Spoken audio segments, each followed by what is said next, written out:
Wagwan Demandem, and welcome back to yet another preview. Welcome back to the 20 previews in 20 days. Today we are taking a look at the almighty AG2R, la Citroen Mondiale. Arguably one of the teams with the worst jerseys of 2021. Now, whether they had one of the worst 2021 seasons out of the entire peloton, I'm not so sure about that. Because as you can see, I've chosen the best video of all time. Benoît Cosnefroy as a teammate of Julien Lafilippe, winning the World Championships. Honestly, goated video. Like, I don't know what to say. It's just the best vid of all time. But through Benoît Cosnefroy, AG2R managed to get 12 wins in 2021, putting them in, I believe, 8 of the UCR ranking. It's either 8 or 9. I'm not so sure at the point, and I can't check it. But the rest of their wins came from Aurélien Paré-Printre, who won the opening race of the season in the Grand Prix La Marseillaise, beating some sprinters, which led to a few memes of Aurélien Paré-Printre being the best French sprinter there is.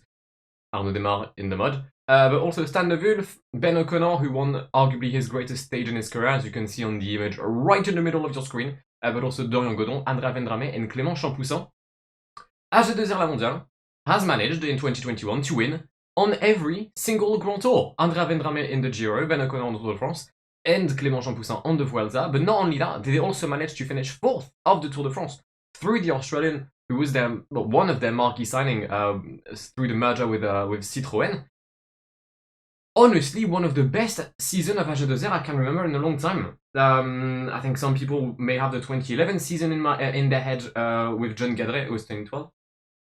I think it might have been 2012 with John Gadret on the Giro and Hubert Dupont. But what a season on the Grand Tour aspect for the team of Vincent Lavenu.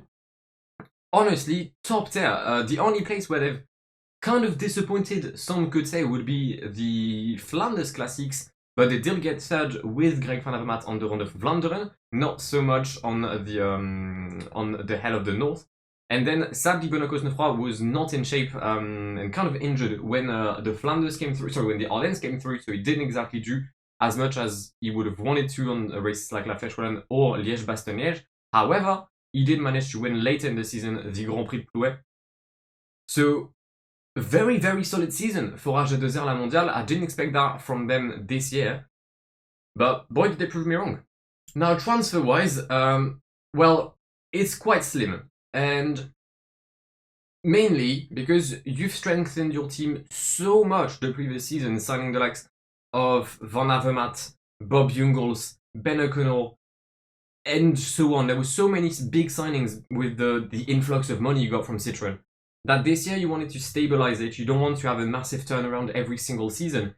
The riders you've lost are either old or didn't fit in your plans, as the case for Julien Duval. I think your only loss, in a way, is someone like François Bidard, who was a decent climber, did a few Grand Tours with them. But Tony Galopin was just not in the shape he was in 5 years ago.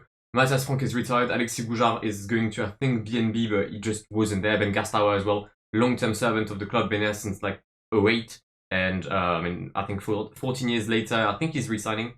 And you've managed to get some young blood again. I've talked yesterday about FDJ having a great under 23 team with the likes of Romain Grégoire and Emile Martinez. AG2R has also an under 23 team that's quite decent, the Chambéry Cycling Club, with the likes of Valentin Paré-Printre, the brother of Aurélien, Antoine Rochelle, and Paul Lapera. 3 very promising riders. Paul Lapera, also already 2-time winner in 2021, I think, on some Italian races, I believe. And then you're also getting Felix Gall, a young rider from Austria, from DSM, who left the absolute shambles that is DSM. So, quite interesting. I don't think it's too bad of a window, if I'm honest. I mean, we'll see how many stars I gave it later on, but genuinely not too bad a window for AG2R. And especially, you don't really need to sign someone new because you have a lot of very young, talented riders in your team. We've talked about Benoît Cosnefroy, we talked about Ben O'Connor, who's not old. We have Aurélien Paré-Printre, who won, as I said, the Grand Prix La Marseillaise, but you also have Clément Champoussin, who won the 20th stage of the Vuelta a España last year in dominant fashion. A stage that was mainly highlighted by Miguel Angel Lopez not winning it, but what a masterclass of Clément Champoussin. Got caught by the leaders and managed to drop them again, just tactically and sportively speaking. It was genuinely unbelievable. Even I think it was I think it might have been Gino Maeda that came through. It was a guy from Bahrain that just went through at the end of the stage and just went, "You're a fucking monster," and I love it because everyone can hear it on like the radio and the videos. But through that, it's also a second place on the Fun Ardèche Classic, right behind David Gaudu. Gaudu being a better sprinter with a better kick than Champoussin and also better downhiller. I think that's how you want it.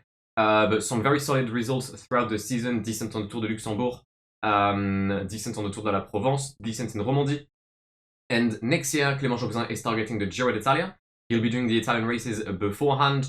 And I feel like Clément is in a part of his career where he has to decide whether he wants to go for Grand Tour results, for GCs, or if he wants to target top 10 plus stages or like distinctive jerseys, or just go kind of like a David Gaudu way. I think both are very similar in their decision. They're both 22, 23, and they have a huge decision because that's going to shape the rest of their career.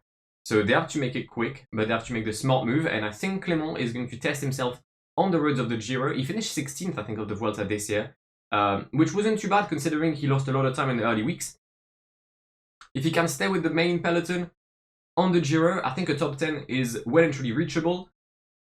Who knows? Maybe even a top 5. I think it's slightly pushing it, but you never know. I have high hopes for Clément Champoussin and for AG2R in a whole. So what does that mean rating-wise for the boys? Well, back in the day, they used to be called the Sky and Earth because that was their colors. Now I guess it's Sky, Earth, and Blood, which is probably like a nickname of a metal band or something. But I give them 4 stars for the 2021 season. They vibe the entire year, and I love it. Transfers, 3 stars. It's slightly more than bang average, but it could have been 2.5. I wouldn't mind. Ambition, 3.5 stars. They have young riders, Cosnefroy, Paré-Peintre, Champoussin, Ben O'Connor. They've got decent riders on the cobbles with Ollie Nazen, who's had a stinker of 2021. They've got Lawrence Nazen. They've got Greg Van Avermaet, right? Sure, the man is strongly decided that the COVID has ruined his career, that the vaccine has. I'm not going to get into any debate, but you're wrong. The one thing you're lacking in the team is a sprinter. Bring me a Samuel Dumoulin, bring me a Lloyd Mondori, an Anthony Ravard, yeah, and then we're talking.